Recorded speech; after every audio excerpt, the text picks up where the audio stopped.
కార్పొరేటర్లు కొలంబో క్యాంపులో ఎంజాయ్ చేస్తున్నారు. కూటమి కార్పొరేటర్లు మలేషియాలో రిలాక్స్ అవుతున్నారు. వీళ్ళంతా సరిహద్దులు దాటి సరదాగా గడిపేస్తుంటే ఏపీలో ఉన్న టీడీపీ, వైసీపీ నాయకులు మాత్రం అస్సలు తీరిక లేకుండా గడిపేస్తున్నారు. రేపు greater Visakha municipal corporation council ప్రత్యేక సమావేశం జరగబోతోంది. వైసీపీకి చెందిన మేయర్ హరివెంకట కుమారిపై కూటమి కార్పొరేటర్లు అవిశ్వాస తీర్మానం పెట్టడంతో రేపటి సమావేశంపై ఉత్కంఠ నెలకొంది.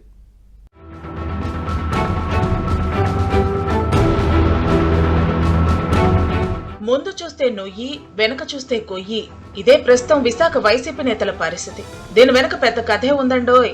ఎప్పుడైతే జీవీఎంసీ మేయర్ ని పదవిలో నుంచి దించేందుకు తెలుగుదేశం అవిశ్వాస తీర్మానం పెట్టిందో అప్పటి నుంచి అసలైన పొలిటికల్ గేమ్ మొదలైంది. ఈ అవిశ్వాస తీర్మానానికి ముందే వీలైనంత మంది వైసీపీ కార్పొరేటర్లు టీడీపీ, జనసేనలో చేరారు.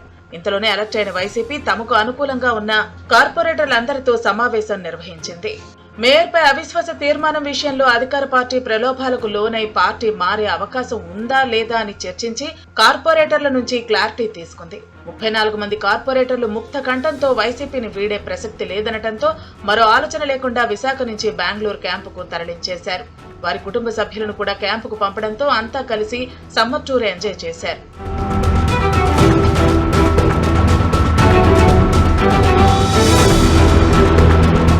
Greater Visakha municipal corporation YCP మేయర్పై అవిశ్వాస తీర్మానంపై కౌన్సిల్ ప్రత్యేక సమావేశంకు రంగం సిద్ధమైంది.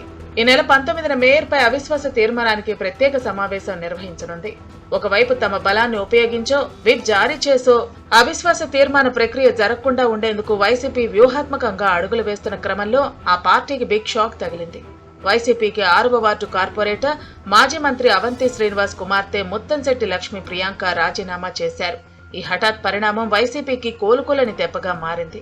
ఈ మేరకు తన రాజీనామా లేఖను జగన్ రెడ్డికి లక్ష్మీ ప్రియాంక పంపించారు. అయితే వ్యక్తిగత కారణాలతో వైసీపీకి రాజీనామా చేస్తున్నట్లు లేఖలో పేర్కొన్నారు. వైసీపీకి చెందిన కార్పొరేటర్లు కూటమి పార్టీల్లో ఎందులో చేరినా పర్వాలేదంటున్నారు. అవిశ్వాస తీర్మానానికి అనుకూలంగా ఓటు వేసేవాళ్లు ఎక్కడున్నా సరే తీసుకురమ్మని చెప్పడంతో ఎమ్మెల్యేలు కూడా పొలిటికల్ గేమ్ మొదలు పెట్టేశారు. మేయర్ పీఠం గెలిచేందుకు 4 కార్పొరేటర్ల బలం కావాల్సి ఉండగా వైసీపీ నుంచి ఇప్పటికే 3 కార్పొరేటర్లు జనసేనలో చేరారు. దాంతో ఖచ్చితంగా అవిశ్వాస తీర్మానం నెగ్గుతామనే నమ్మకం కూటమిలో ఏర్పడింది.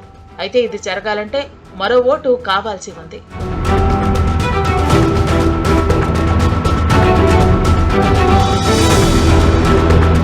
దాంతో కొలంబోలో ఉన్న 34 మంది వైసీపీ కార్పొరేటర్లు అవిశ్వాస తీర్మానం ప్రక్రియ పూర్తయ్యేదాకా విశాఖకు వచ్చే ప్రసక్తే లేదంటున్నారట.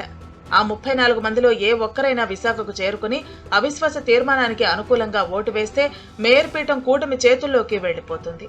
అదే గనక జరిగితే మిగతా కార్పొరేటర్లతో ప్రజాక్షేత్రంలో ఉండి పోరాటాలు చేస్తూ జీవీఎంసీ ఎన్నికలకు సిద్ధమయ్యేలా ప్లాన్ చేసింది వైసీపీ. అవిశ్వాస తీర్మానం వీగిపోతే మేయర్ పీఠం నిలుస్తుంది. తేడా కొడితే ప్రజాక్షేత్రంలోనే తేల్చుకుంటామనే ఆలోచనతో ఉంది వైసీపీ. మరోవైపు కూటమి నేతలు మాత్రం జీవీఎంసీ మేయర్ పీఠాన్ని గెలిచి రాబోయే స్థానిక సంస్థల ఎన్నికలకు ధీమాగా పెడతామని చెబుతున్నారు. ఈ పరిస్థితుల్లో జీవీఎంసీ మేయర్ పీఠాన్ని ఏ పార్టీ దక్కించుకుంటుందనే దానిపై విశాఖ ప్రజలు ఆసక్తిగా ఎదురు చూస్తున్నారు.